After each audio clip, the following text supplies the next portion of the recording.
de vous retrouver, fidèles amis de L2A TV, sur votre émission Univers des plantes. Pour ce numéro, nous parlerons des traitements contre le diabète à base des plantes.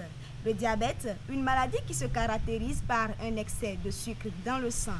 Et nous en parlerons avec notre invité phytothérapeute, Ousmane Bior Mama. Bonsoir monsieur. Oui, bonsoir madame.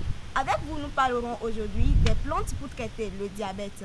Alors, est-ce que vous pouvez nous dire ce que c'est que le diabète de façon approfondie? Le diabète, comme vous l'avez annoncé, c'est l'excès du sucre dans le sang que le sang n'arrive pas à transformer. C'est le sucre qui est finalisé en glucose dans l'organisme est transformé pour maintenir un certain taux fixe au niveau du sang par le pancréas, avec un enzyme produit par le pancréas qu'on appelle l'insuline. Donc lorsque l'insuline n'arrive pas, ou bien est produite faiblement par l'organisme, ou bien l'organisme qui ne supporte pas l'insuline là, donc c'est ça qui fait qu'on remarque un taux élevé de sucre dans le sang. Puisque nous sommes là pour parler des plantes qui traitent le diabète, à partir de quelles plantes on peut déjà traiter le diabète? Ici, la principale plante qui entre dans le traitement du diabète est le calcédra, auquel on associe d'autres ingrédients comme l'ail, par exemple, simplement. Si quelqu'un qui souffre du diabète consomme régulièrement certains produits comme le calcédra, et dans son alimentation, il y a l'ail. Puis l'ail est un antibiotique. Le malade peut se retrouver avec le temps. Comment se fera le traitement? Il suffira juste de mettre l'ail dans la sauce. La consommation de l'ail se fait de plusieurs manières. Ça peut se consommer cru, ça peut se consommer dans la sauce, comme on peut le mettre au niveau du miel par exemple. Mais pour un diabétique, la consommation du miel encore ça va poser problème. Donc il peut mettre ça dans l'huile d'olive pour la consommation. Maintenant, pour un traitement efficace, c'est le calcédra. Il y en a qui n'aiment pas les choses amères.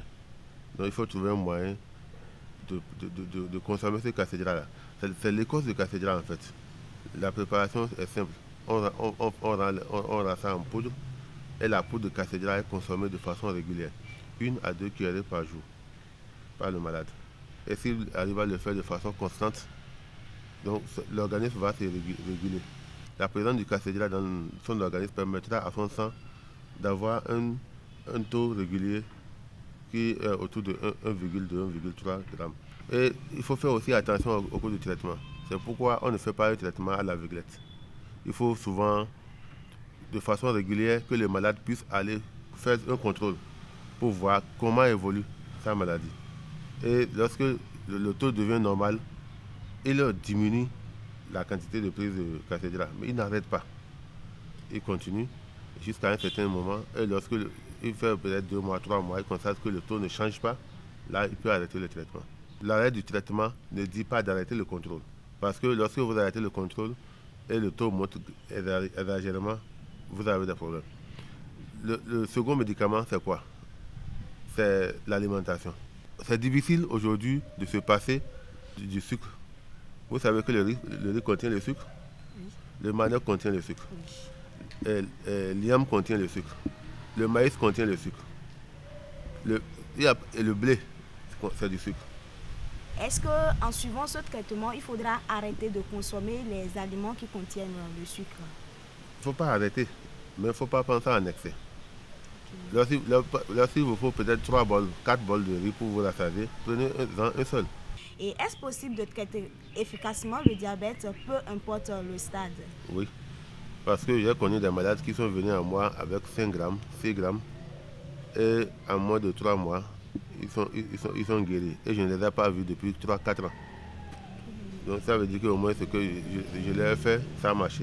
Et les conseils que je leur ai donnés, ils pratiquent et ça leur marche. Voilà, nous tendons vers la fin de cette émission. Un conseil à l'endroit de nos chers internautes qui vous suivent à présent. Ce que je peux dire aux amis téléspectateurs, c'est de faire beaucoup attention à ce que nous mangeons.